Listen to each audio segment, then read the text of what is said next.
Mais alors, professeur, quand on dit l'objectif, c'est le développement, Oui. c'est un objectif noble. Est-ce qu'à l'autel du développement, il ne faut pas sacrifier un certain nombre, on va dire, de nos traditions spécifiques? Mais qui vous a dit qu'on a besoin de toutes les traditions, mon cher Chérif? Qui vous a dit qu'on va partir avec tout ce qui peut être...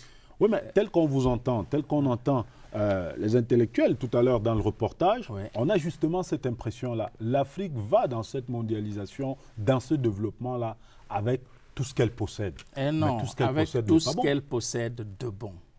Dites-le. Bon, la nuance est de taille, tout ce qu'elle possède de bon. Voilà, avec tout ce qu'elle possède de bon, parce que justement, il faut aller à la quête de la valeur. Ce que transmet la culture, c'est ça qui va être retenu dans le culturellement soutenable.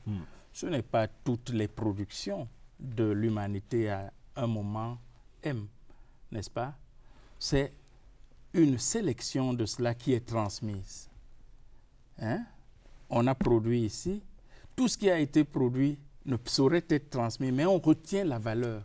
Et ce sont ces valeurs-là que l'on juge essentielles qui vont être transmises. Et une génération les gère, en tire les profits qu'elle peut, les développe, le mot est revenu, les développe, c'est-à-dire leur donne une extension nouvelle, les adapte à ces contextes, à ces exigences, au mouvement même des populations, aux rencontres qui ont pu se faire, mais elle préserve la valeur, la substance, et elle estime que cette substance-là est de nature à irriguer de nouveaux envols, et c'est cela qui est passé, c'est ce que nous appelons tradition. Il ne s'agit pas d'un moment de fiction qui serait lui-même figé dans le temps, et vers lequel on retourne comme vers un horizon archéologique en se disant, en se situant soi-même dans son passé. J'aime, quand j'étais dans les amphithéâtres, j'aimais attirer l'attention des étudiants en leur disant, mais quand vous parlez de chaque fois que je vous pose une question sur votre tradition, vous me dites, ah oui, chez nous on faisait, chez nous on était. Mais vous êtes. Rendez-vous compte que vous êtes tout jeune et vous me dites, on était.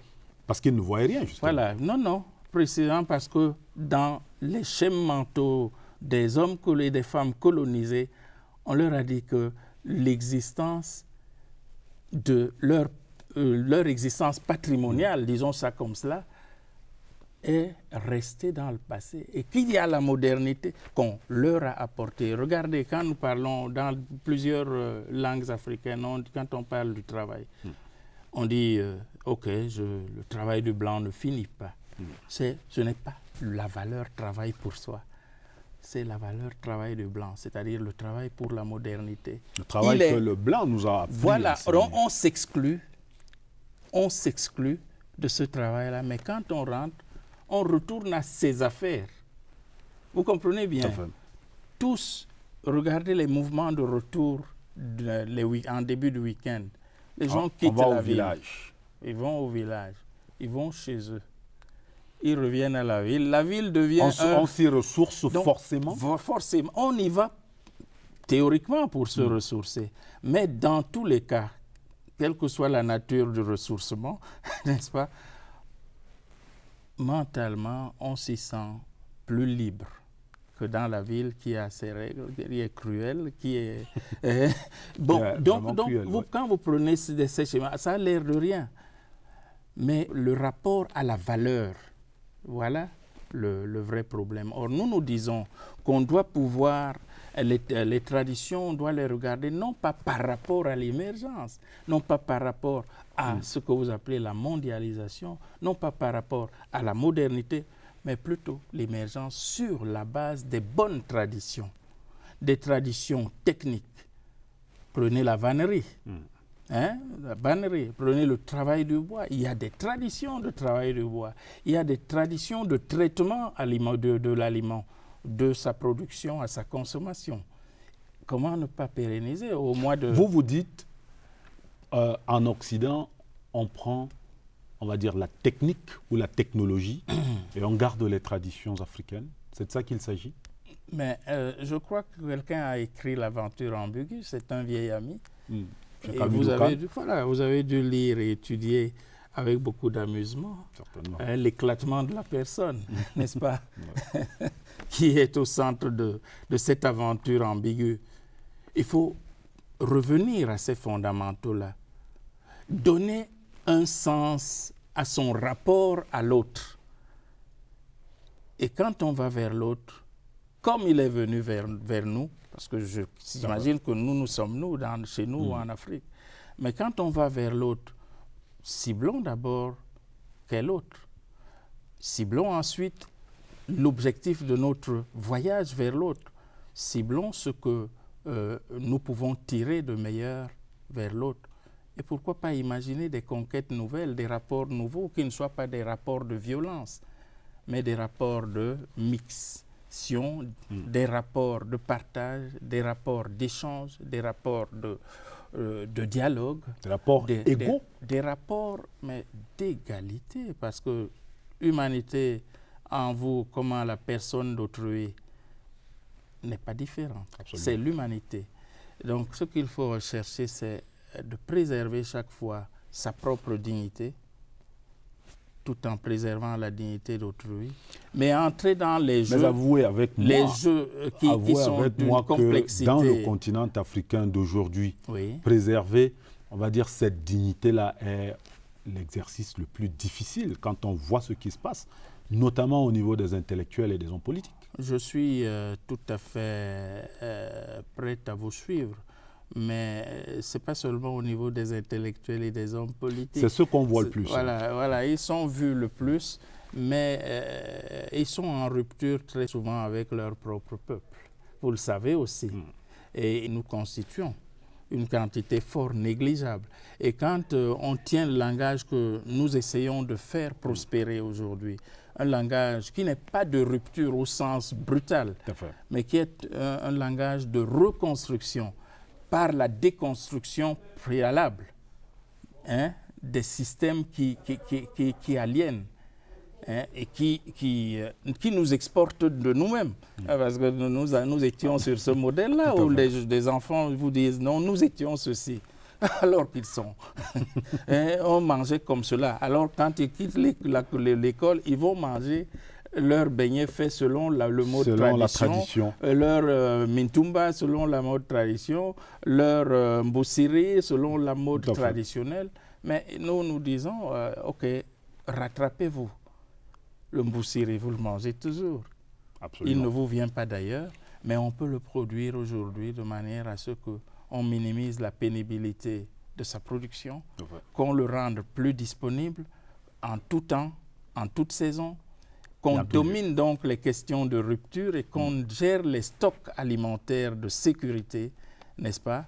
Et puis qu'on puisse exporter les excédents. Professeur, alors cette conférence se tient à un moment, c'est un peu un contexte où il y a une sorte d'afro-optimisme qui renaît. Il y a eu l'afro-pessimisme à un moment donné, mais aujourd'hui on vous dit oui, l'Afrique finalement va émerger. L'Afrique va émerger. Mais il se passe que lorsqu'on regarde la carte du monde, effectivement, cette Afrique-là se développe, mais c'est le continent peut-être dans lequel on retrouve le plus de guerres civiles, guerres inter-États et tout ce que vous voulez. Et vous trouvez que tout cela est gratuit? La question se pose. Voilà, je vous dis donc, moi, comme cela, qu'il faut se méfier chaque fois qu'on vous loue. Quand on dit l'Afrique émerge ou va émerger, vous dites attention, danger? Oui, je dis je n'y crois pas.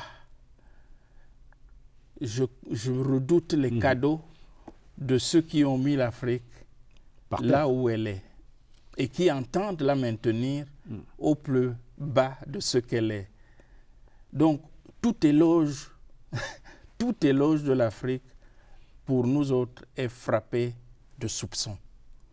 Et c'est à interroger ce soupçon-là que doivent travailler les intellectuels africains, qu'ils doivent s'organiser pour désarticuler les mécanismes et les montages. C'est les autres qui amènent la guerre chez nous, c'est les autres qui font ça chez nous. Je racontais, je crois que c'est l'an dernier, il y a 1 an et demi, à Luanda, j'intervenais pour le compte de l'UNESCO comme orateur à l'ouverture de la première conférence sur la culture de la paix en Afrique.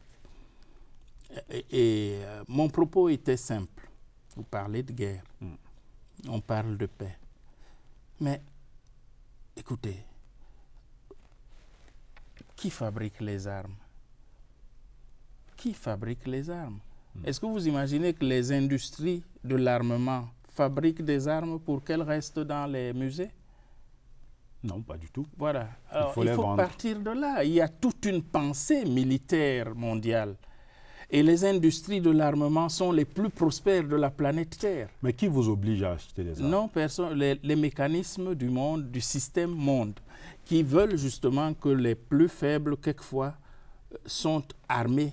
J'ai vu des enfants en Guinée et au Libéria qui n'allaient pas à l'école. Ils portaient des armes qui auraient pu chacune construire une classe dans leur école, dans une école. Ce que vous voyez dans les autres pays, en Centrafrique.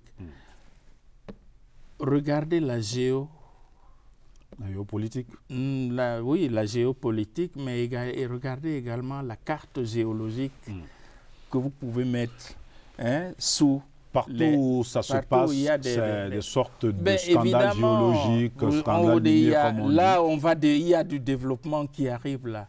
Attendez-vous à voir une rébellion.